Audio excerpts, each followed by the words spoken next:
My guest tonight is Katie Bogner, and Katie is a Catholic school teacher, and she's director of religious education at St. Philomena School.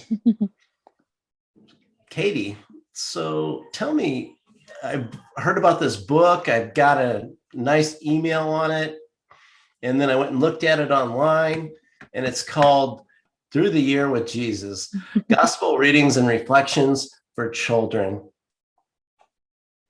Tell me about the book. Sure. So with my background as a Catholic school teacher and a director of religious education, I've seen a lot of Catholic children's books, and there are some wonderful ones out there.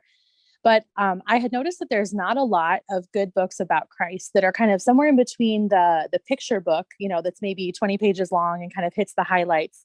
And then we, of course, have scripture itself or devotionals that go along with that. So I wanted to create something that was sort of in the middle that would help support kids and their parents and teachers to talk about the major events in the life of Christ, but in a way that gave them the tools to have good conversations together about those events. So the book has a weekly reading from the Gospels about an event from the life of Jesus, but it also gives a bunch of other supportive tools so that it can be used with kids of all different ages and kind of go beyond that just summary of Jesus's life and help them to really pray with the scriptures every week. What inspired you to write this book? I think my own students. I think after spending so much time, so right now I teach junior high, but I've worked in parish ministry for, I think it's like 13 or 14 years. I should know that number off the top of my head, but somewhere like that. And my parish is actually a small rural parish. And so I work with kids from preschool all the way through adult. So I've seen a lot of Bible studies, had a lot of conversations, worked with a lot of different people. And I think we all, of course, benefit from encountering Jesus in the scriptures. And so the book relies heavily on beautiful sacred art and the ancient prayer practice of Lectio Divina, which, those 4 prayer steps to go deeper and deeper in scripture. It actually is a beautiful way to pray with kids. They can get so much out of it. And then the adults, of course, benefit from it as well. And then also just good questions. I think sometimes adults think that if they're going to talk with kids about our faith, they have to know everything first. And that's far from the truth, far from it. And so it's actually really great to talk with kids. And if they have a question you don't know the answer to admit that, to say, that's a great question. I'm going to look that up and we'll talk about it tomorrow night or whatever it might be. So the book kind of helps encourage those good conversations. It actually gives questions for the adults to pose to the kids and talk about over the dinner table or in the carpool line or in the classroom if the teacher's using it. But the great thing is that, and this, that adults, we can help teach kids, but the kids also teach us, right? They have this beautiful sense of wonder and fear of the Lord that sometimes we've lost as adults. And so their insights can often, create this amazing environment of prayer. And I have learned that as a teacher with all of the different kids I've worked with. So that was also a big motivation too, to help kind of foster those conversations between adults and kids. Well, I do know from my own experience, I can remember my 4-year-old daughter asking me questions at the time, and I couldn't answer some of the questions. So I knew I had to up my game. And I also remember sitting down with a Catholic priest, and I was really upset. And I was upset because I was paying a lot of money in tuition. I went, my kids are not getting a very good Catholic education here. They're not learning the faith. And he looked at me and he said, Jeff, that's your fault.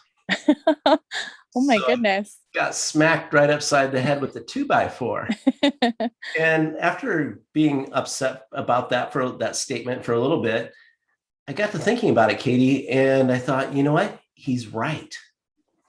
And then when I saw the information on your book, I'm like, this is an awesome book for parents to have that they can go through and they can teach their kids the faith and at the same time have the opportunity to learn themselves.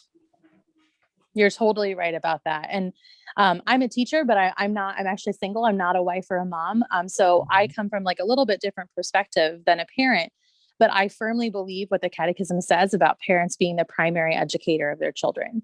And so anything that I'm doing in the classroom or as a parish director of religious ed is meant to support what's happening in the home.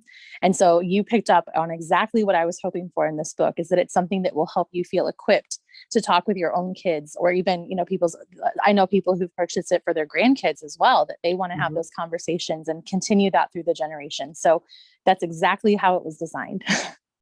Perfect.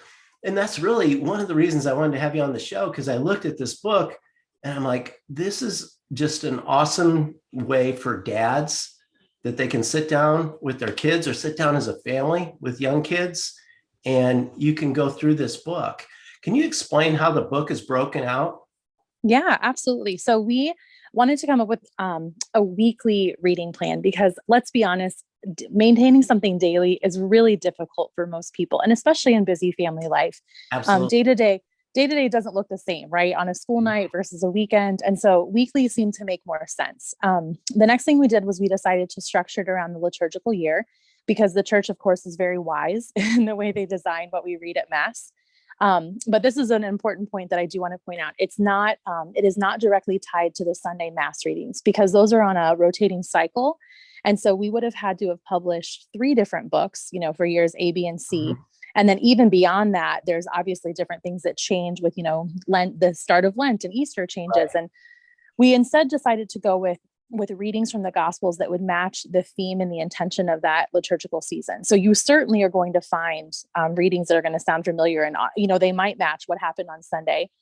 But that way you can pull this book off the shelf year after year. It's not a disposable resource that has to be replaced, and that's important. Like we want people to invest in something and not feel like they've wasted their money.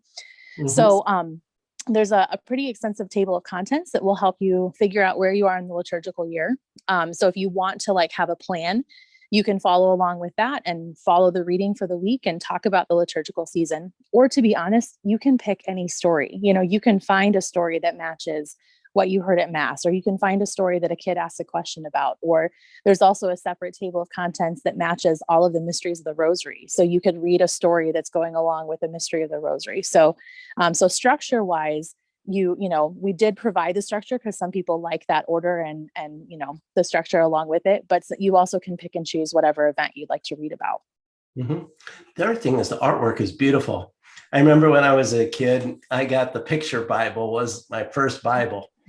And the artwork in your book and the artwork in that picture Bible are dramatically different. And that's something else that kids can learn from, is by seeing the pictures.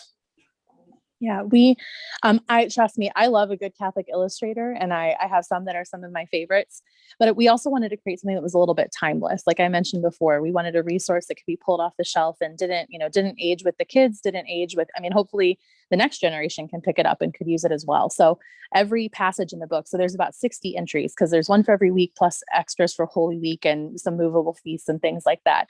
So every entry has a full page, full color piece of sacred art. And there's quite a variety of styles and eras, but most of them are from classic artists that you would recognize, like, Leonardo and Caravaggio. And kids really have a great capacity to appreciate that true, good, and beautiful artwork when it's in front of them. I think that they gravitate towards it, and it makes it feel, it doesn't cheapen or water down the faith. Does that make sense? Like, it's not a cartoon figure that, maybe a young child relates to, but an older one doesn't. Right. And I think that there's so many rich details in these beautiful pieces of artwork we have in the history of our church. And they add an entirely different layer when we're praying with the scriptures with kids. And you and I both know that kids benefit greatly from visual elements. So to have that in front of you while you're reading and talking about the story was kind of our goal. Well, some people learn by visuals, some people learn by listening, and some people learn by reading. And obviously we all learn by a combination of both, but some learn other ways better. So it gives the opportunity to do that. I was looking on your website, Look to Him and Be Radiant, and I saw you had some additional resources that went along with the book too. Can you tell us? Yeah, absolutely. So I've been blogging for a little over a decade, and it just came as a fruit of my work as a teacher and a director of religious education. So everything on my blog is free. It's different free printables for parents and teachers. So it might be lesson plans or games or coloring pages. And so it only made sense to make some companion resources to go along with the book. So since I already mentioned that the book is really hinged around this prayer practice called Lectio Divina, which really just means to slow down and really ponder scripture, and the steps are all provided and explained. There's an introduction for the adult who's reading the book, but then for every passage, there are specific prompts to go along with those steps of Lectio Divina. So you don't have to come up with something off the top of your head. It's right there. So you literally can open it up before bedtime. You don't have to prepare anything. You don't have to think about it. It's all done. So some of the free resources I made to go along with the book is like a journaling page. So an older child who's maybe ready to write on their own can have that journaling page. And as you go through the prayer prompts, they can write their own prayer, and then it's recorded. Mhm. And there's something good about that processing, not just thinking it in your head, but you're also putting it on paper, and then you can return to it later to look at. There's also one for younger children that's more based on write out your favorite verse and then draw a picture to go along with it. There's some pages to support the liturgical seasons and planning as a family. Like how will life look different during Lent? How will life look different during Advent? So things that can be used over and over and over again and support the book, but you can use them without the book and you can use the book without them, but they certainly go well together. Yeah, I thought that was excellent resources that you used, because I could see that it could be used for different age groups. And it's an awesome way to teach a child how to meditate and how to pray. I just thought, boy, this is really a good teaching piece. Can it be used in schools as well? Absolutely. I mean, I tried very carefully. I mean, generally, when I'm making my resources, I really try to keep both schools and homes in mind, because I have a pretty split audience, pretty evenly split, if that makes sense. And as Mhm. we wrote the book, I was very careful in my language that it wouldn't be something that you could, if you read it out loud to your family, you'd be like, well, this sounds like a textbook. We didn't want that to happen. But we Right. also wanted it to be something that a catechist in a parish religious ed program or a teacher in a Catholic school could read it, and it would be relatable to the kids as well. So we were very careful about the wording, and I think it really could work well. It might be something that like a teacher uses for like a morning meeting once a week, or a day of reflection. A lot of people have commented on the mysteries of the Rosary and how they're incorporated, and so they've said Mhm. that, like, maybe when their class is going to pray a decade of the Rosary at the end of the day, they use the book, they show the art, they read the summary of the story, and then they use that to pray. You don't have to use every element on the page. We tried to give you more than what you would need, so that if you have older kids who want to keep talking about it, like I said, you've got the resources at your fingertips. But for a younger child, you can use the artwork, and there's a highlighted memory verse. So if the story itself is maybe too long for them to digest, you could kind of summarize, but then give them the memory verse so they're hearing the actual scripture. And then maybe pick one of your favorite discussion questions that's offered, and that's it. So I know that families have all different ages of kids and interest levels and attention spans, and it's meant to be something that's very flexible and usable, whether in a home or a classroom. I thought it was great too, how you essentially taught how to pray the rosary inside the book too. Well, the rosary, it's basically scripture on a string, right? I mean, Yes, it's a isn't Bible it? study. Yeah, And it's a Bible you gave study. the references right inside the book of the scripture. Yeah. So I think that I'm a cradle Catholic, and grew up, attending mass and all of that. But I wouldn't say, and I know it's hard, it's easy for me to say now looking back, my catechist at the time would probably be shaking me, but I don't feel like I got a super great formation. I was a public school kid who went to Sunday faith formation, and I had a lot to learn. I'll just say that. So when I was in college and really actively chose to pursue my faith, I had a lot of ground to make up, and that's just the way some stories go, I guess. But I did not get the rosary. I will tell you that. I thought it was just repetitious prayer. I thought it was boring. I didn't understand how it could help me understand Jesus any better. And it wasn't until someone introduced me to the idea of a scriptural rosary that, like, every bead has a story associated with it. You can pause and you can have a piece of artwork in front of you while you're praying. You can add a line from that particular mystery, the Bible story, in between your Hail Mary, so you stay focused on what the message is. That really changed my perspective on the rosary. And so I wanted to try to kind of give some resources for families to be able to do the same. It's really, really good. Thank you. And it's a great teaching tool. As I was looking at it, it was like, I wish I had this when I was a young parent.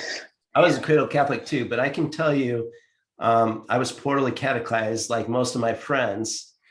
And I had to really get into studying myself to learn the faith.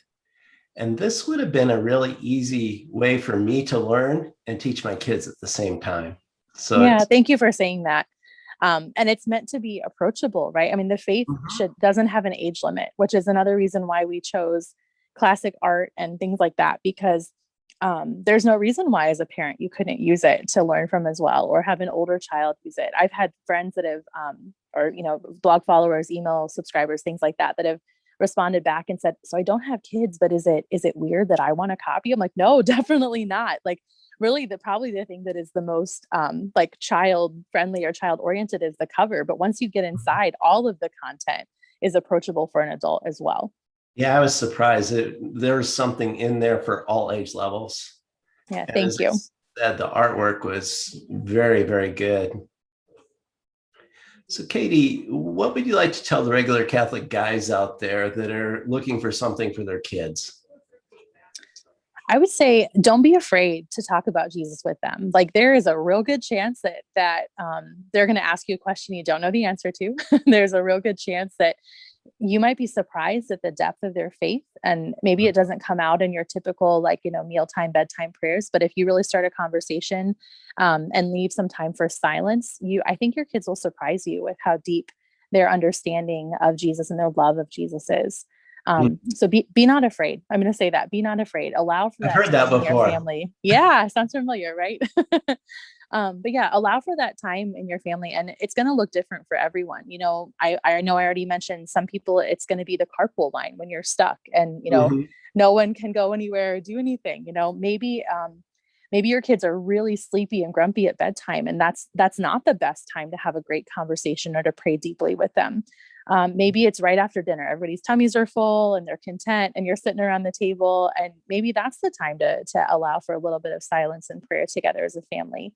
But don't be intimidated. Like, talk with your kids about your faith and pray together and keep going. And you never know how deeply that will unfold in your family, and how it will blossom and be such a rich part of your family culture, and a strong foundation for your kids. And one thing that's extremely important there is them developing that personal relationship with Christ. Yeah, That's absolutely. just something that once they have that, it's really hard to take that away. Mm-hmm. And you're laying that foundation, showing, I think it takes a little bit of vulnerability to pray with kids, whether you're their teacher or their dad, because you are opening up a part of your own heart, because that's what prayer is, and that conversation with our Creator.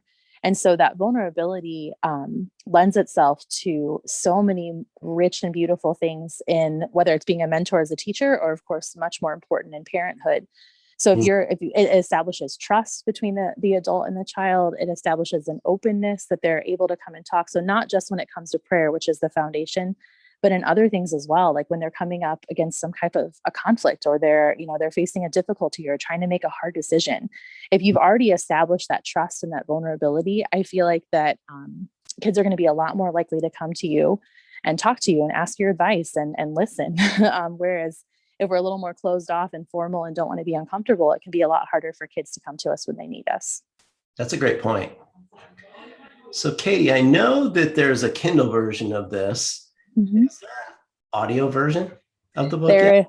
There is not. It would be great. I mean, there's a lot of advantages to audiobooks, right? Because you could just turn it on in the car and listen, but there's not. I'll have to mention that to my publisher and see if that could be in the works. How do you get the book? Where can you get it? So it's available through the St. Paul Center, which is my publisher. I would also love for you to ask for it at your local Catholic bookstore. I'm a big fan of supporting them. And then it's, of course, on Amazon. Mm-hmm. So what's the website address for your blog? It's looktohimandberadiant.com. Thank you, Katie. Yeah, thank you for having me, Jeff. You're welcome. God bless.